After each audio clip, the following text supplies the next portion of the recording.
O my goodness, সব কিছু মিলিয়ে তো সব থেকে বেশি মিস করব হচ্ছে প্রিয়তমার শুটিং টাইমটা।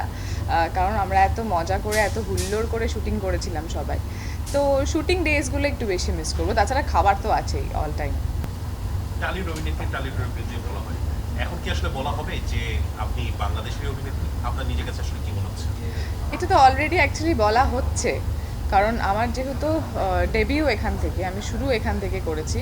তো এখন আমি টলিউড এবং ঢালিউড দুটোরই অভিনেত্রী। এবার ট্রিপটা কেমন ছিল যেহেতু আজকে চলে যাচ্ছে? এবারে ট্রিপটা অ্যাকচুয়ালি ছিল খুবই হেক্টিক, কারণ আমি আহ, আহ, যেদিন এসছি তারপর থেকে আমার ভীষণ বিজি একটা স্কেডিউলে কাজ হয়েছে।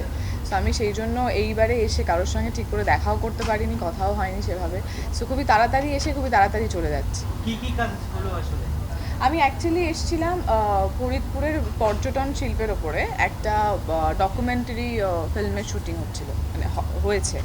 তো সেটার কাজের জন্যই এসেছিলাম। মানে সিনেমায় কাজ করতে এসে বাংলাদেশে এখন বিভিন্ন ধরনের কমার্শিয়ালও কাজ করা হচ্ছে, এই অনুভূতিটা কেমন? খুবই ভালো, খুবই ভালো অনুভূতি। সবথেকে বড় এবং ভালো বিষয় যেটা, সেটা হচ্ছে যে মানুষ খুব ভালোভাবে অ্যাকসেপ্ট করছে আর মানুষ খুব ভালোবাসছে, এইটা সবথেকে বড় ব্যাপার। ইতি বলে আমি একটু সম্বোধন করতে চাই। হ্যাঁ, নিশ্চয়ই নিশ্চয়ই, আমি খুব পছন্দ করি। এপার বাংলার ব্যস্ততাটা আমরা কম বেশি জানি, যেহেতু আপনার ইতিকে নিয়ে আমরা কাজ করি। তো ওপার বাংলায় ইতির ব্যস্ততাটা আসলে কি নিয়ে বর্তমানে? ওপার বাংলা এখন ইতির ব্যস্ততা রয়েছে, কিছু কাজের কথা হচ্ছে।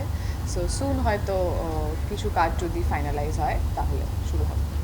বাংলাদেশে কোন জিনিসটাকে সবচেয়ে বেশি মিস করবেন এই জার্নি আসার পর থেকে?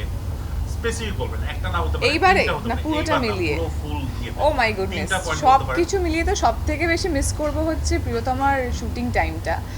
কারণ আমরা এত মজা করে এত হুল্লোড় করে শুটিং করেছিলাম সবাই। তো শুটিং ডেজগুলো একটু বেশি মিস করবো, তাছাড়া খাবার তো আছেই অল টাইম। আচ্ছা, প্রিয়তমা সারা বিশ্বের দর্শক মানে লুফে নিয়েছে, এক কথায় বলা চলে। ইতিকে লুফে নিয়েছে, মানে শাকিব খান বা কিং খানকে লুফে নিয়েছে। তো আমার প্রশ্ন হচ্ছে, এত জনপ্রিয়তার পরও এখন পর্যন্ত আর কোনো প্রজেক্টে আমরা খবর শুনতে পাচ্ছি না কেন, বা আমরা খবর তৈরি করতে পারছি না কেন এই জুটিকে নিয়ে? ও, এই জুটিকে নিয়ে অ্যাকচুয়ালি কি, যখন এত আহ, ভালো একটা কাজ হয়েছে বা মানুষ এত ভালোবাসা দিয়েছে, তো আমার মনে হয় অলরেডি মানুষের একটা এক্সপেকটেশন লেভেল হয়ে গেছে যে এবার যেটাই আমরা করব বা আমাদের জুটি আবার যখন ফিরবে তখন এইভাবে, মানে এই লেভেলের একটা কাজ নিয়ে ফিরবে বা তার থেকে বেটার কিছু ফিরবে। তো আমরাও চেষ্টা করছি যে মানুষকে তার থেকে বেটার কিছু গিফট করার বা বেটার কিছু উপহার দেওয়ার। তো ভালো কিছু হতে তো একটু সময় লাগে, তো সেই সময়টুকুই লাগছে। বাট আই হোপ কি আমরা অবশ্যই আবার নিশ্চয়ই একসঙ্গে ফিরবো, যেহেতু দর্শক আমাদেরকে একসাথে আবার দেখতে চাইছে। আচ্ছা, প্রিয়তমার প্রিয় এখন ভারতে অবস্থান করছেন। আপনি জানেন শাকিব খান একটা সিনেমায় হ্যাঁ, হ্যাঁ, হ্যাঁ। করছে। তো আপনাদের দেশেরই একজন অভিনেত্রী তার হ্যাঁ, বিপরীতে কাজ করছেন, হ্যাঁ। তো হিংসা হচ্ছে না? না না না, একদমই নয়, কেন হিংসে হবে কি? কাজ তো সবাই করবে, আর ইন কেস যার সঙ্গে কাজ করছে সেও খুব ভালো অভিনেত্রী। তো একদম হিংসে হচ্ছে না। এটা কেন মনে হলো যে আমার হিংসে হতে পারে? আচ্ছা, ব্যাপারটা কি এমন যে, আচ্ছা Fun ব্যাপারটা কি এমন যে ইতির থেকে ছিনিয়ে নিয়ে গেছেন সোনার চৌহান? না না না, একেবারেই নয়। আমি একটু ফান করে আসতে দিতে পারি, কোনো সমস্যা নেই, না আমি না, সেটা ফান হিসেবে নিলাম। একেবারেই নয়।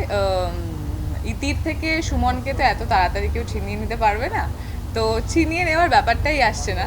সে একটা অন্য কাজে, যেটা অলরেডি তাদের অনেক দিন ধরে প্ল্যানিং ছিল তারা কাজটা করবে। তো সে একটা অন্য কাজে গেছে, সেখানে কাজ করছে। তো দ্যাটস অল, মানে সেটার আর কোনো ইয়ে নেই।